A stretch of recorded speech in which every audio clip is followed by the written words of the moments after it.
My name is Philip Dietrich, and I am playing John and John.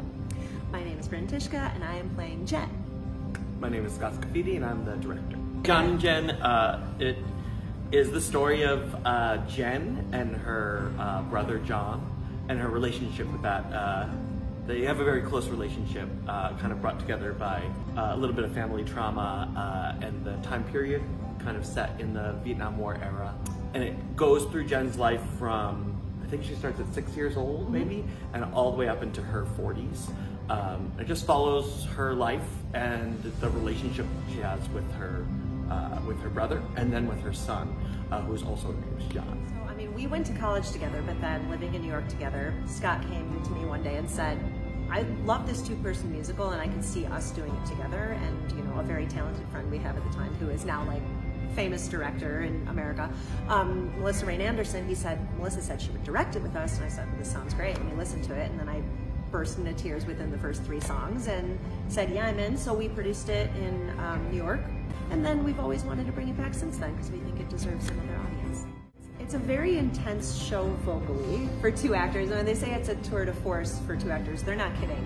It's kind of nonstop, and it's in a challenging place vocally for both actors. There's a huge range for both actors, not just emotionally, but vocally. And there's a lot of emotions going on too during it, so to sing through that can also be a challenge. But the orchestration of it is just beautiful and keeps bringing these military themes back at these moments when you don't expect them, and it's heartbreaking. It is just these constant shifts. Like, the thing I noticed most is all the time signature shifts, which is, you know, pretty common in musical theater, but this one really has so many time shifts and key signature changes too, to really capture those emotions that we have to go through. And there is it's constructed really well to like give you moments of levity, and then suddenly you're like punched in the gut by these really heartwarming or heartbreaking moments.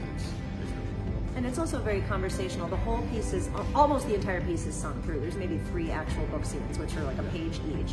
And so the conversational quality, that kind of time signature shifting that Phil was talking about, that helps keep it conversational. And you'll be in the middle of this conversation sing-song thing, and all of a sudden there's this big, huge note for this emotional moment, and it's just like, it's very striking for the audience, I think.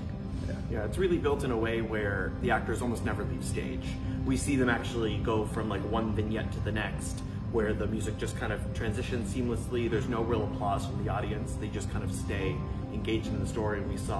We see the actors kind of like take off a costume piece and put it on another one right in front of us, and become a little bit older, or change on a dime, going from like one scene that's very like fun, campy musical theater, right into something like a little bit more serious where they're arguing about some, you know, life struggle. I don't think there's a person alive who wouldn't be able to relate to this show in some way. This one's tough, but it's also, it leaves you in a high hopeful place, and it does give you those moments of levity and lightness and like laugh out loud crazy humor, but it's also very cathartic, and I think it'll help people process some things maybe that they need to process, especially after a tough time for most of us the last few years. This one feels